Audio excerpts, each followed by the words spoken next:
Hi there, my name's John Mason from Elora, and I'm going to give you a very short overview of what is in your Birkman Preview Report.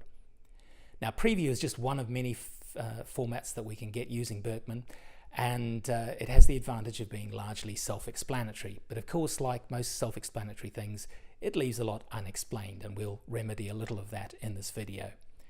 Where I'd like to start, though, is with a definition of talent. You see, that's where as a consultancy, we've focused for the last 15 years. And we've been helping individuals and organizations to identify, manage and map their talent. And what we've recognized is that there are two key elements that need to be in place if we're going to see talent express itself. The first is obvious, it's motivation. We need to see people aligned with what matters to them. People need to do work that they believe really matters. If you've read Dan Pink's book Drive, then we're talking about a person's intrinsic motivators, and those will be different for each individual. But the other thing that will also be different for each individual, and is less obvious as a part of talent but equally important, is that each person needs to understand and be able to manage those issues which have the potential to derail them. And as I say, we all have those, and they're different for each of us. Now, as it happens, Birkman is fantastic at doing both of those things, identifying what matters to us in terms of motivations and identifying those issues that have the potential for me or for you to derail us. So let me tell you what's in the report and tie that back to what I've just said about talent. There are four broad areas of the report. Firstly, you'll find a section entitled the grid or the lifestyle grid.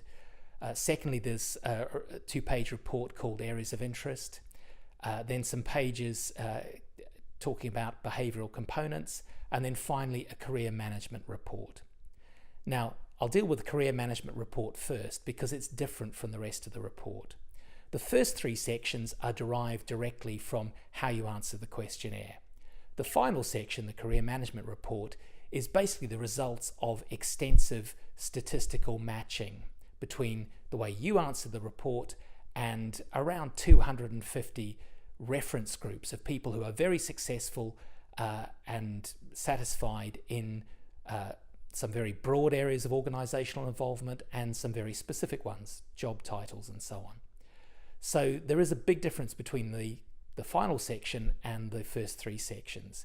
The final section is genuinely self-explanatory. All I'd say to you is if you see jobs that you're scoring highly on and think, oh, that's that's not something I would want to do, I wouldn't let it worry you. All we're saying is that if you ever wanted to, you probably could be very successful in those areas for which you have a high match. If you don't want to be involved in those areas, we're certainly not telling you that you should be doing that. All right, so don't let the career management report be a stumbling block. So let's look at those first three sections of the report as they relate to my definition of talent. Remember, it's about people being aligned with their motivations, and it's also about equipping people to manage issues that otherwise have the potential to derail them.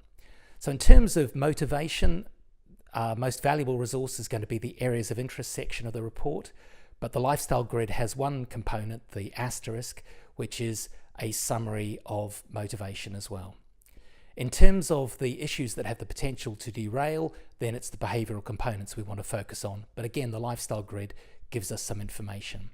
So what I suggest is that you read through your report, but as you go through each section of the report, you listen to the accompanying video. So thanks for listening. Hope you found it helpful.